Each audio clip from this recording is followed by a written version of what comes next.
ಎಲ್ಲರಿಗೂ ಶರಣು. ಈ ಒಂದು ಮುಖ್ಯಮಂತ್ರಿ ಬದಲಾವಣೆ ಆಗಿ ಸುಮಾರು 1.5 ತಿಂಗಳು ಕಳೀತಾ ಬರ್ತಾ ಇದೆ. ಇನ್ನೂ ಕೂಡ ಸಚಿವ ಸಂಪುಟ ಸಂಪೂರ್ಣವಾಗಿ ಫಾರ್ಮೇಷನ್ ಆಗೇ ಇಲ್ಲ. ಆಗಿಲ್ಲ ಅಂತಂದರೆ ಇವರು ಮಾಡಿಲ್ಲ. ಯಾಕೆ ಮಾಡಿಲ್ಲ?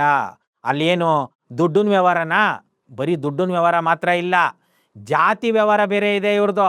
ಜಾತಿ ವ್ಯವಹಾರ ಮಾತ್ರ ಬೇರೆ ಇಲ್ಲ, ಈ ಡಿಸ್ಟಿಕ್ಕು ಆ ಡಿಸ್ಟಿಕ್ಕು ಅದೆಲ್ಲವನ್ನು ಇವರು ಸಮತೋಲನ ಮಾಡಬೇಕು.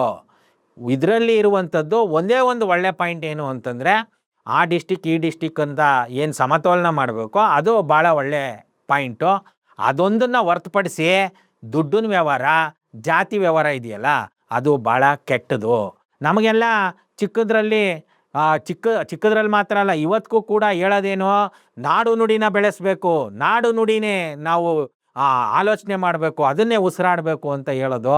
ಆದರೆ ಈ ರಾಜಕಾರಣದಿಂದ ಈ ಒಂದು ಹಿಂಬದಿಯ ಪ್ರಜಾಪ್ರಭುತ್ವ, ನಾವು ಪ್ರಜಾಪ್ರಭುತ್ವದಲ್ಲಿದ್ದೀವಿ, ಹಿಂಬದಿಯ ಪ್ರಜಾಪ್ರಭುತ್ವ ಅಂತ ಯಾಕೆ ಹೇಳ್ತೀನಿ ಅಂದರೆ, ಇದು ರೆಪ್ರೆಸೆಂಟೇಟಿವ್ ಡೆಮಾಕ್ರಸಿ.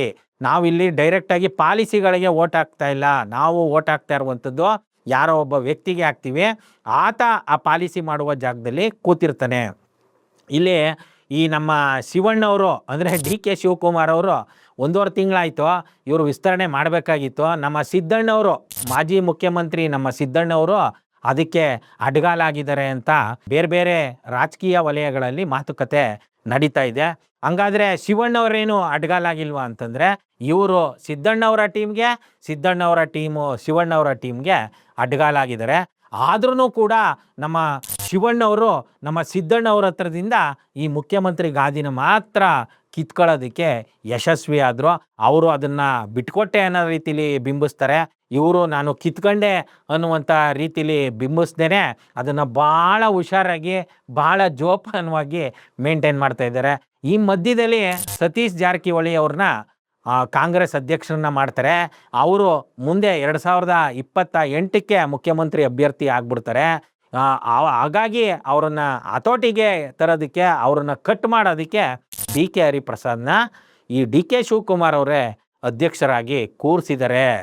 ಅಹಿಂದ ಓಟ್ಗಳನ್ನೆಲ್ಲ ಈ BK ಹರಿಪ್ರಸಾದ್ ಮೂಲಕ, ಇನ್ನೇನು ಈ ಹಿಂದುತ್ವದ ಓಟ್ಗಳು ಏನಿದೆ ಅವನ್ನ ಈ DK ಶಿವಕುಮಾರ್ ಅವರ ವರ್ಚಸ್ಸು ಅಂತಂದರೆ ಅವರ ವರ್ಚಸ್ಸು ಏನಿದೆ, ಇರಬರ ದೇವ್ರನ್ನೆಲ್ಲ ಮಾಡುವಂಥದ್ದು, ಹೋಗಿ ಯಾರ್ಯಾರೋ ಸ್ವಾಮೀಜಿಗಳನ್ನ ನೋಡುವಂಥದ್ದು, ಆ ದೇವಸ್ಥಾನಗಳಲ್ಲಿ ಹೋಗಿ ನಾನು ಭಕ್ತ ಅನ್ನುವಂಥ ರೀತಿಲಿ ತೋರಿಸ್ಕೊಳ್ಳೋದು, ಇದನ್ನು ಮಾಡ್ತಾ ಇದ್ದಾರಲ್ಲ, ಇದಕ್ಕೆ ಇವರೇನು ಒಂದು ಹಿಂದುತ್ವ, ಹಿಂದೂ ಅನ್ನುವಂಥ ವಿಚಾರಧಾರೆನ ಇಟ್ಕೊಂಡು ಸಾಕಷ್ಟು ಜನರನ್ನ ಮನಸ್ಸನ್ನು ಕಲಿಸಿದಾರಲ್ಲ, ಅವ್ರ ಓಟ್ಗಳನ್ನೆಲ್ಲ ಇವರು ಸೆಳಿಬೇಕು.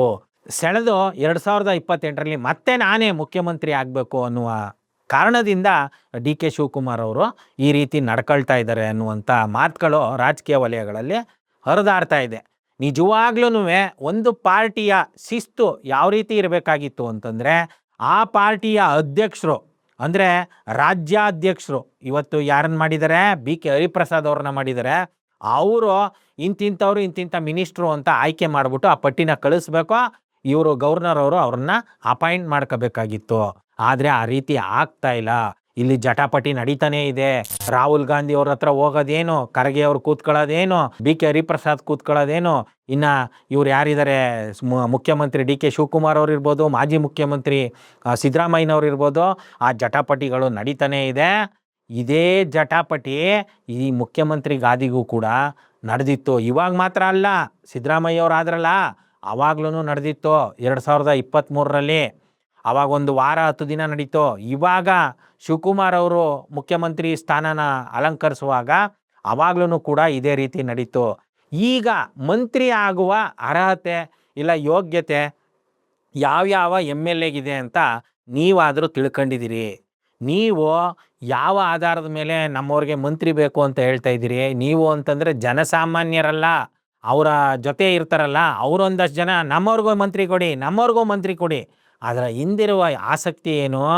ನಮಗೆ ನಮ್ಮವ್ರ ಮಂತ್ರಿ ಆದರೆ ನಾವೊಂದಷ್ಟು ಏನಾದರೂ ಮಾಡ್ಕೊಳ್ಬೋದು ಅನ್ನೋದೇ ಹೊರತಾಗಿ, ಇಡೀ ಜನಸಮೂಹಕ್ಕೆ ಒಳ್ಳೆಯದು ಮಾಡುವಂಥ ವ್ಯಕ್ತಿಗಳು 224 ಬೇಡ, ಕಾಂಗ್ರೆಸ್ ಅವ್ರಿಗೆ ಮಾತ್ರನೇ ಇವಾಗ ಚಾನ್ಸ್ ಇರೋದು ಮಂತ್ರಿಗಳಾಗೋದಕ್ಕೆ, 138 ಜನ.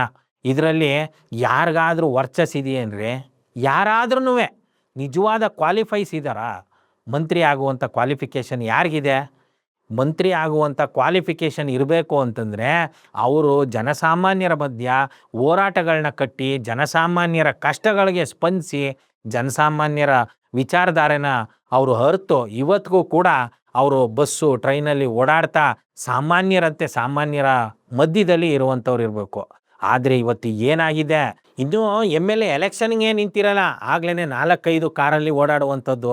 ಆ ಪ್ರತಿಯೊಂದು ಕಾರಲ್ಲೂ 4 ಜನ, ಎಣ ಹೊರಕ್ಕೆ 4 ಜನ ಬೇಕಲ್ಲ, ಆ ರೀತಿ ಯಾರೋ ಡ್ರಾಪ್ಔಟ್ಸ್ಗಳನ್ನ ಪಾಪ ಅವ್ರಿಗೆ ಜೀವನಕ್ಕೆ ಬೇರೆ ಕೆಲಸ ಇಲ್ದಿರೋರನ್ನ ಅವ್ರನ್ನ ಜೊತೆಲಿ ಹಾಕೊಂಡು ಅವ್ರಿಗೆ ತಲೆ ಕೆಡಿಸಿ ಅವ್ರ ಬದುಕನ್ನು ಹಾಳು ಮಾಡಿ ಸಣ್ಣ ಪುಟ್ಟ ಆಮಿಷಗಳನ್ನ ಒಡ್ಡಿ ಇವರು ಜೈಕಾರಗಳು ಹಾಕಿಸ್ಕೊಂಡು ಇವತ್ತು ಎಗಳಾಗ್ತಾ ಇದ್ದಾರೆ. ಅದರಲ್ಲೂ 50% ಎಗಳು ಕೇವಲ ಕೆಲವೇ ಕುಟುಂಬಗಳಿಂದ ಬರ್ತಾ ಇದ್ದಾರೆ.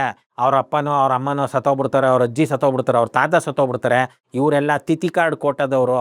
ಇನ್ನು ಮಿಕ್ಕದವರು ಅವರ ಅಪ್ಪನೋ ತಾತನೋ ಅಜ್ಜಿನೋ ಬದುಕಿರ್ತಾರೆ. ಬದುಕಿದ್ದಾಗ್ಲೇ ಅವ್ರಿಗೆ ನಮ್ಮ ಮೊಮ್ಮಗನಿಗೆ ಬೇಕು, ನನ್ನ ಮೊಮ್ಮಗಳಿಗೆ ಬೇಕು ಅನ್ನುವಂಥ ಎಗಳು MP ಗಳು ಸೃಷ್ಟಿಯಾಗಿದ್ದಾರೆ.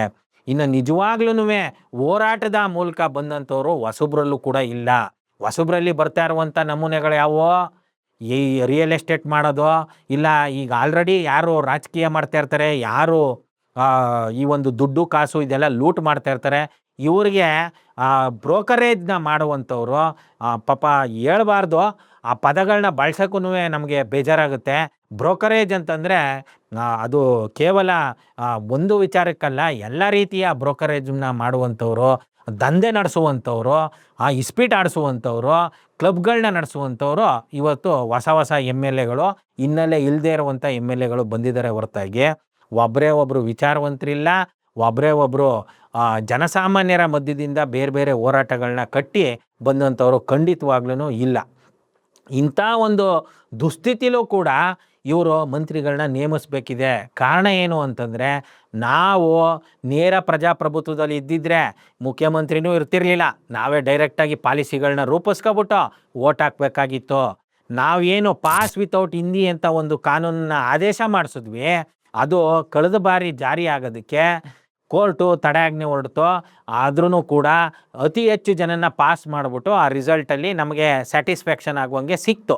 ಆದರೆ ಈ ವರ್ಷ ನಾವು ಮತ್ತೆ 2 ಲ್ಯಾಂಗ್ವೇಜ್ ಪಾಲಿಸಿನ ಇಂಪ್ಲಿಮೆಂಟ್ ಮಾಡಬೇಕು ಅಂತ ದುಂಬಾಲು ಬಿದ್ದಾಗ ಶಿಕ್ಷಣ ಇಲಾಖೆಯಲ್ಲಿ ಹೇಳಿದ್ದೇನು ಅಂತಂದರೆ, ಮಂತ್ರಿಗಳಿಲ್ಲ, ನಾವು 2 ಲ್ಯಾಂಗ್ವೇಜ್ ಪಾಲಿಸಿ ಯಾರು ಹೊಸ ಮಂತ್ರಿ ಆಯ್ತಾರೆ ಅವ್ರ ಹತ್ರ ಬಂದು ಮಾತಾಡಿ, ಈಗೇನು ಕಳೆದ ಬಾರಿ ಮಂತ್ರಿ ಏನಿದ್ರು ಅವರು ಆದೇಶ ಮಾಡಿದ್ರಲ್ಲ ಪಾಸ್ ವಿತೌಟ್ ಹಿಂದಿ, ಅದನ್ನು ಎಲ್ಲ ಪ್ರೋಸೆಸ್ಸು ಮಾಡಿ ಮುಗಿಸಿದ್ದೀವಿ, ಈ ವರ್ಷದಿಂದ ಜಾರಿ ಮಾಡೋದಕ್ಕೆ ಮಂತ್ರಿಯ ಸೈನ್ ಬೇಕು, ಮಂತ್ರಿ ಅಪಾಯಿಂಟ್ ಆಯ್ತಾ ಇದ್ದಂಗೆ ಸೈನನ್ನು ನಾವು ತಗೊಂಡು ಇದನ್ನು ಜಾರಿ ಮಾಡ್ತೀವಿ ಅಂತ ಹೇಳಿದ್ರು. ನೋಡಿ, ಇಲ್ಲಿ ಯಾಕೆ ಇವರು ಇಂಪಾರ್ಟೆಂಟ್ ಆಯ್ತಾರೆ ಅಂತಂದರೆ, ಈ ವ್ಯವಸ್ಥೆ ಈ ರೀತಿ ಇರೋದ್ರಿಂದ ಇಂಪಾರ್ಟೆಂಟ್ ಆಯ್ತಾರೆ. ಹಾಗಂದ್ಬಿಟ್ಟು ಏನು ಇವರಿಲ್ಲ ಅಂತಂದರೆ ಈ ವ್ಯವಸ್ಥೆ ಮುನ್ನಡೆಯಲ್ವಾ ಅಂದರೆ ಖಂಡಿತವಾಗ್ಲೂ ಮುನ್ನಡೆಯುತ್ತೆ. ಅದಕ್ಕೆ ನಾವು ವ್ಯವಸ್ಥೆನ ಬದಲಾಯಿಸಬೇಕು. ಏನು ವ್ಯವಸ್ಥೆನ ಬದಲಾಯಿಸಬೇಕು ಅಂದರೆ, ನಾವಿರುವಂಥ ರೆಪ್ರೆಸೆಂಟೇಟಿವ್ ಡೆಮಾಕ್ರಸಿನ ತೆಗೆದಾಕಿ ಡೈರೆಕ್ಟ್ ಡೆಮಾಕ್ರಸಿನ ನಾವು ಜಾರಿಗೊಳಿಸ್ಕೋಬೇಕು. ಡೈರೆಕ್ಟ್ ಡೆಮಾಕ್ರಸಿಲಿ ಜನರೇ ಓಟ್ ಹಾಕ್ತಾರೆ ಪಾಲಿಸಿಗಳಿಗೆ, ಈ ಪಾಲಿಸಿ ಬೇಕಾ, ಈ ಪಾಲಿಸಿ ಬೇಡವಾ ಅಂತ. ಆದರೆ ನಾವು ಈಗಿರುವಂಥ ವ್ಯವಸ್ಥೆಯಲ್ಲಿ ರೆಪ್ರೆಸೆಂಟೇಟಿವ್ಸು ಬೇಕೇ ಬೇಕಿದೆ. ಆ ಕಾರಣದಿಂದ ನೀವು ಈ ಕೂಡಲೇ ಮಂತ್ರಿಗಳನ್ನ ನೇಮಿಸಬೇಕಿದೆ. ಜೊತೆಗೆ ಕೃಷಿ ಮಂತ್ರಿ ಇಲ್ಲ. ಕೃಷಿ ಮಂತ್ರಿ ಎಷ್ಟು ಇಂಪಾರ್ಟೆಂಟು. ಅದರಲ್ಲೂ ಮೇ ತಿಂಗಳು ಬಂತು ಅಂತಂದರೆ ಮುಂಗಾರು ಸ್ಟಾರ್ಟ್ ಆಗುತ್ತೆ ಸ್ವಾಮಿ. ಮುಂಗಾರು ಸ್ಟಾರ್ಟ್ ಆದ ತಕ್ಷಣ ಬಿತ್ತನೆ ಬೀಜ, ರಸಗೊಬ್ಬರ, ಮತ್ತು ಎಲ್ಲಿ ಮಳೆ ಕಡಿಮೆ ಬೀಳುತ್ತೋ ಅವ್ರಿಗೆ ಆ ಒಂದು ಜಮೀನಲ್ಲಿ ಏನು ಬೆಳಿಬೇಕು ಅಂತ ಅವರು ಡೈರೆಕ್ಷನ್ಸನ್ನು ಕೊಡಬೇಕು, ಇಲ್ಲ ಪರಿಹಾರನ ಘೋಷಣೆ ಮಾಡಬೇಕು. ಅದರಲ್ಲೂ ಈ ವರ್ಷ 2026ರಲ್ಲಿ ನೀವೇ ಅನೌನ್ಸ್ ಮಾಡಿದ್ದೀರಿ ಎಲ್ ನೀನೋ ಎಫೆಕ್ಟ್ ಇದೆ, ಯಾರೂ ಬೆಳೆಗಳನ್ನ ಹಾಕಿ ನೀರು ಕೊಡಿ ಅಂತ ಹೇಳ್ಬೇಡಿ ಅಂತ. ಇಂಥ ಸಂದರ್ಭದಲ್ಲಿ ಕೃಷಿ ಮಂತ್ರಿ ಇಲ್ಲ ಅಂದರೆ ಹೆಂಗೆ? ಹಾಗಾಗಿ ಇನ್ನು ಎಷ್ಟು ಕಾಲ ಬೇಕೋ ನಿಮ್ಮ ಬಣ ರಾಜಕೀಯ, ನಿಮ್ಮ ವರ್ಕೌಟು, ನಿಮ್ಮ ಜಾತಿ ಇವನ್ನೆಲ್ಲನೂ ಬದಿಗೊತ್ತಿ ಈ ಕೂಡಲೇ ಸಚಿವರುಗಳನ್ನ ನೇಮಿಸ್ಬೇಕು. ಖಂಡಿತವಾಗ್ಲೂ ನೀವೀಗ ಹರಿಬರಿಲಿದ್ದೀರಿ. ಕಾರಣ ಏನು ಅಂತಂದರೆ, ಆಗಸ್ಟ್ 15ಕ್ಕೆ ಬಾವುಟ ಆರಿಸಿ ಬಿಲ್ಡಪ್ಗಳು ತಗೋಬೇಕಲ್ಲ. ನಿಜವಾಗ್ಲೂ ಮಂತ್ರಿಗಳು ಬೇಕಾಗಿರೋದು ಬಿಲ್ಡಪ್ಗಳನ್ನ ತಗೊಳಕ್ಕಲ್ಲ ಕಣ್ರಿ. ಇಲ್ಲಿ ಜನಸಾಮಾನ್ಯರಿಗೆ ಕೆಲಸ ಮಾಡೋದಕ್ಕೆ ಬೇಕಿರೋದು.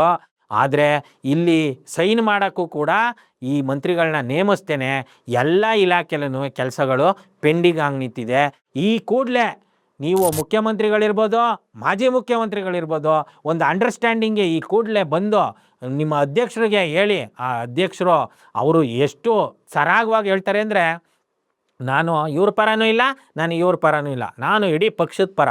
ಇದೇನು ತೋರಿಸುತ್ತೆ ಅಂತಂದರೆ, ನಾನು ಪ್ಲೇಸ್ ಇಲ್ಲಿ ಏನೋ ಆಡಿಸ್ತಾರೆ, ನನಗೇನೋ ಒಂದು ಪೋಸ್ಟ್ ಕೊಟ್ಟವ್ರೆ, ನಾನು ಆ ರೀತಿ ಮಾಡ್ಕೊಂಡು ಹೋಗ್ತೀನಿ ಅನ್ನುವಂಥ ಧೋರಣೆನ ತೋರಿಸುತ್ತೆ ಬಿ ಕೆ ಹರಿಪ್ರಸಾದ್ ಅವ್ರದ್ದು ಹೊರತಾಗಿ ಅವರ ಖಡಕ್ ನೇಚರ್ನ ಅಲ್ಲಿ ತೋರಿಸಲ್ಲ. ನಿಜ ಅವರೇನೋ RSS ವಿರುದ್ಧ ಒಂದಷ್ಟು ಗಟ್ಟಿಯಾಗಿ ಮಾತಾಡ್ಬೋದು, ಹಂಗಂದ ಮಾತ್ರಕ್ಕೆ ಅವರಲ್ಲಿ ದಕ್ಷ ಆಡಳಿತ, ಅವರಲ್ಲಿ ದಕ್ಷ ಪಕ್ಷ ಕಟ್ಟುವಿಕೆ ಇದೆಯಾ ಅಂದರೆ ಖಂಡಿತವಾಗ್ಲೂ ಅದನ್ನು ಅವರು ಎಲ್ಲೂ ಕೂಡ ತೋರಿಸಿಲ್ಲ.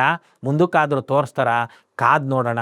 ಈಗ ಸದ್ಯಕ್ಕೆ ಸಚಿವರುಗಳನ್ನ ನೇಮಿಸಿ ಅಂತ ಈ ಸರ್ಕಾರಕ್ಕೆ ನಾವು ಹೇಳ್ತಾ ಶರಣು. Thank you.